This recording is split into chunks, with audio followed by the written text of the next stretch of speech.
Hello everybody and welcome back to the road trip. Let's jump in. So last time we left off, I left on a bit of a cliffhanger. I had gone to this bar with Trevin, and as we were hanging out there, this other guy approached me and told me that there was a better bar just down the street. Well, he takes me 30 minutes into Miami, takes me to a cocaine bar, and we're sitting there for a little bit. Now, one thing I realized about being in Miami, Florida is Florida itself is beautiful, but the people are kind of crazy. I don't mean you any offense if you're from Miami, Florida, or from Florida in general and you're not crazy. I mean, if you're watching a BulletBarry video, then obviously you're very sane. But in my first day of being there, I met a woman who ran into a shop freaking out. I walked into that shop and the first thing that I was offered was cocaine.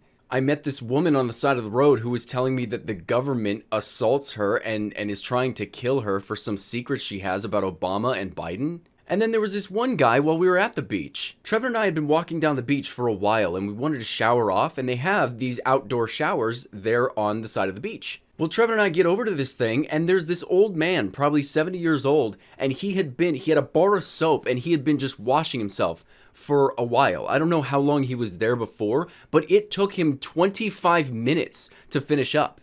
He would sit there and scrub his junk for 13 minutes, then he'd move on to his leg, and then he'd go back to scrubbing his junk for a little bit, move on to the other leg, and then he'd go back to the first leg. He sat there scrubbing himself like it was the first time he'd showered ever. I don't need to get too descriptive, I'm just saying that the people there are a little nuts, and you just kind of have to deal with that. Now, that's just an example, and the reason I bring that up is because I should have been aware of that when CJ offered to take me into Miami. One thing I forgot to say in the last video was I had probably bought at this bar called Last Chance that Trevor and I were at, I probably bought maybe 6 or 7 Bud Lights, and they were about $2.90 each. Well, when I left, I didn't pay my tab. I thought Trevin was going to, and I accidentally stole 6 beers from this place. Not only that, but there's one more thing that's actually kind of important to mention. Before Trevin and I got to this bar called Last Chance, we had gone to Costco to pick up some food. I bought 2 of these really long chicken, bread things, and I don't even remember what they're called, but I knew that I'd be hungry later, so I bought 2 of them. I ate one, and then I had the other one with me. Well, I took that in the car with CJ because I knew that as we were going to this other bar, I was going to get hungry and I didn't want to pay for anything. So I grabbed this chicken wrap thing and I put it in his car. So CJ and I are in this cocaine hub and he's like, "Hey Barry, do you want to go to the casino?" And I'm sitting there looking around like, honestly, whatever I gotta do to get out of this situation, yeah, I would do it. Let's go to the casino. How far away is it? And he goes, "It's just down the road." I was like, "Is it really just down the road, or is it like 500 miles away like this place was?" He goes, "No, it literally is just down the road." I was like, "Okay, perfect." So we get back to his car, and I noticed that there is cardboard wrap strewn about his car. CJ had his dog in the car, and this dog was really awesome, except for the fact that he just ate my entire chicken wrap.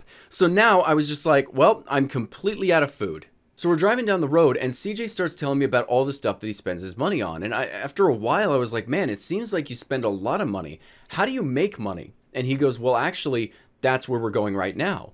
Apparently, he goes to casinos, and he gambles, and that's how he makes his money. This threw me off a little bit, and I was like, "Wait, are you really good at gambling or something?" He goes, "Yeah, honestly, I throw in $300 to $400 into a place, and then I come back with $1,400 and I make that last about a month, and then I go back and I do it again." And I was like, "How often do you lose?" He goes, "I win more often than I lose. I'm actually really good at poker." So we're sitting there talking about that for a little bit, and he goes, "Hang on, can I do a deal with you?" And I was like, "Well, what do you mean?" He goes, "Well, I just spent all my money on this cocaine. So is there any chance that you'd give me $100 and I can go gamble?" And I was sitting there like, that doesn't sound very appealing. It sounds like you want to take my money and then gamble it away. And he goes, "Well, okay, hang on. Here's what I'm going to offer you." He goes, "What I'll do, I'm going to take your money, and I very rarely lose. So we're going to go in there. We'll get $100. I'll put it down on the table. And then if I lose that money, I will give you back your $100. If I win, I will give you 30% of whatever I win plus the $100 you gave me." Now, I'm sitting there thinking about that, and if you remember, I'm drunk at this point in time. My judgment is stupid, right? So I sat there and I was like, that sounds like a really good deal. So we get to this casino, and CJ takes another bump of his cocaine, and he's offering it to me, and I'm like, dude, I literally do not want it. I don't want anything about that. I'm actually uncomfortable that you're carrying it around, you know? Like, you're gonna do what you're gonna do. I'm here for the ride, but seriously, no, don't offer it to me. We go into the casino, and I pull out $100, and I give it to him. He goes and he sits down at a blackjack table, and he starts playing. And he went through that $100 very quickly. Honestly, I was watching the game and it really wasn't his fault. He was just getting dealt really bad cards over and over again. And it was actually kind of cool. Most casinos don't let a third party sit down and watch, but they were totally fine with me just sitting there and watching. So that was kind of neat. But yeah, so I sat there, watched. He got bad hands and he went through that $100. So CJ gets up and he's all discouraged and he's like, man, that sucked. Hey, you want to go get some women? And I'm like, where are we going to go? Are we going to go to another bar? He goes, no, we can order them. And I'm sitting there like, who the hell is this guy? What are you talking about? We're going to order women. He's like, well, let me show you this app. He goes to this app and he starts flipping through it. He's like, yeah, I've been with this one. I've been with this one. Oh yeah, I've been with her, dude. She's really nice. And I'm sitting there like, what the hell? He goes, well, hang on. Look, we don't have to buy women for me. Let me buy you a woman since you bought me this. And I was like, dude, I don't want to do that. He's like, what's so weird about it? I was like, I'm not interested. If I'm going to find a woman, I would like to like woo someone. You know, I don't want to buy some woman to have sex with me. I'm sorry. That's just not what I'm interested in. The dude kept asking over and over again. He's like, is there any way I can convince you? I'm like, no, I don't want that. He goes, okay, well, are you done? And I was like, I don't know. I kind of want to play. He goes, well, hang on. Let me try to earn back that money. And I was like, what do you mean? He goes, if you give me another 100, I'm going to earn it back. Okay? And I'm sitting there like, man, it's already a bad deal that I opted into. I'm not going to give you another $100 just so you can blow it again. He's like, no, I'm not going to blow it. You saw, you know, like I just got screwed. I'm telling you, I'm really good. I can do this. So in my head, being as drunk as I was, it was at the point where I was like, okay, either I give this guy $100 more, or he's not going to stop talking about buying women. So, and he's not going to take me back at this point in time. We just got into the casino. There's no way he's going to be like, all right, well, let's go back.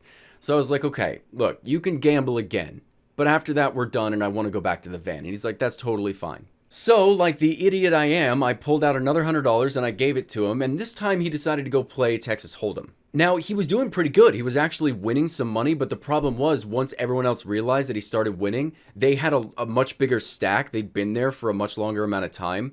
So they were able to put in big bluffs and just trickle him down and just eat his money away. There was nothing he could have done about it. Now, in this casino we were in, there was a McDonald's, and so we went over there after the first game, and we got some food, and then I went and put the rest of my McDonald's in the car.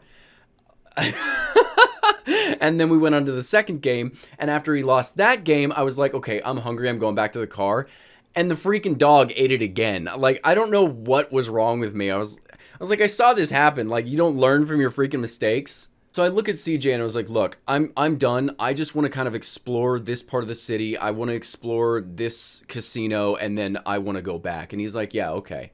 The whole time we're walking around, he's just sitting there like, hey, how can I convince you? Like, let's go get a woman. Let's go do it, you know? I'll order you one. And I'm like, dude, I don't want it. Stop asking me.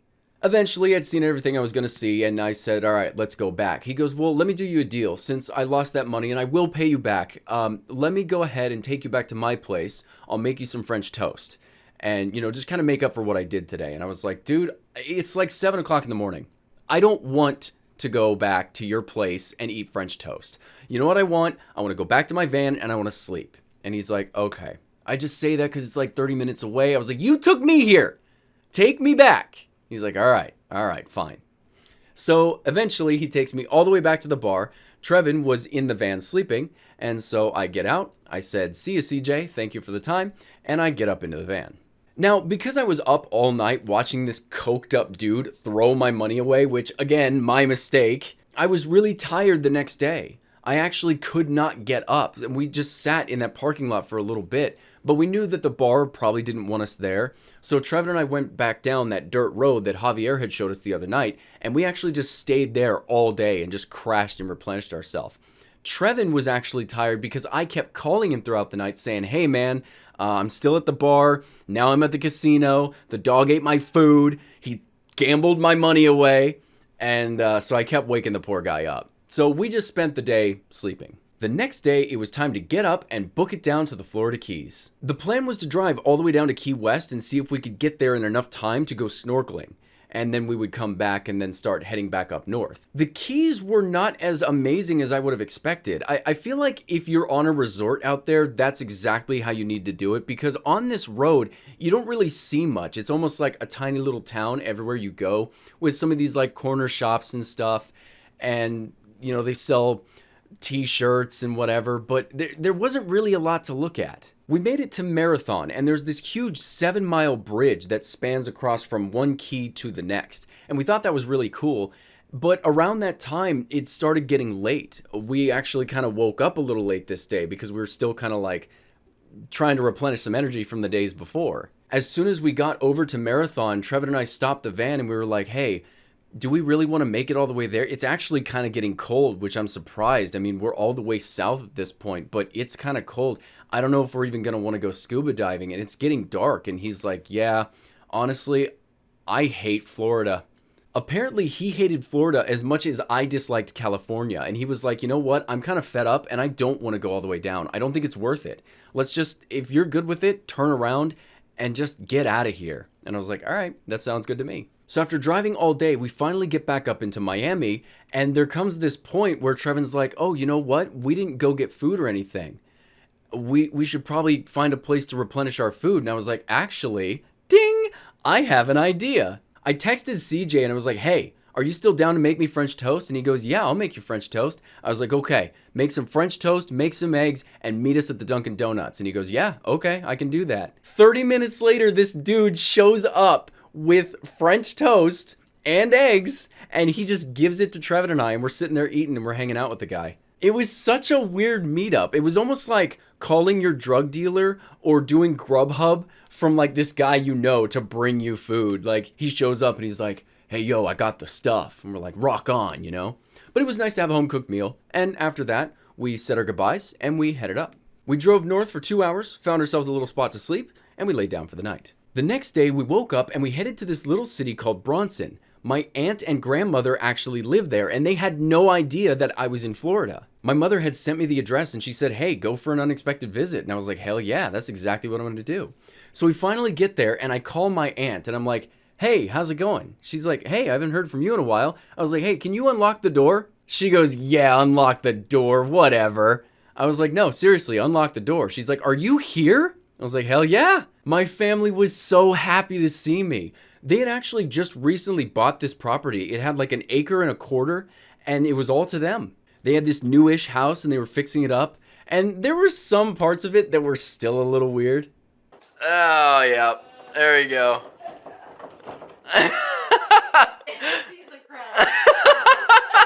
I hadn't seen my aunt and grandmother for years, so it was really nice to reconnect with them.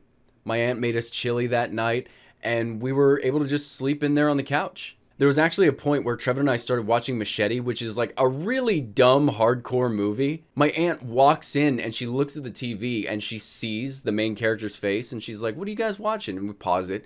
Like, that's a movie called Machete. It seems kind of dumb. She's like, oh, okay. She goes back to her room, we unpause it, and literally the next frame was a naked Lindsay Lohan. So I was like, oh! So the next morning, I wake up and my aunt is working on her deck. She was actually building a brand new deck, and I go outside and I look at it, and it's beautiful. She's doing a really damn good job on it.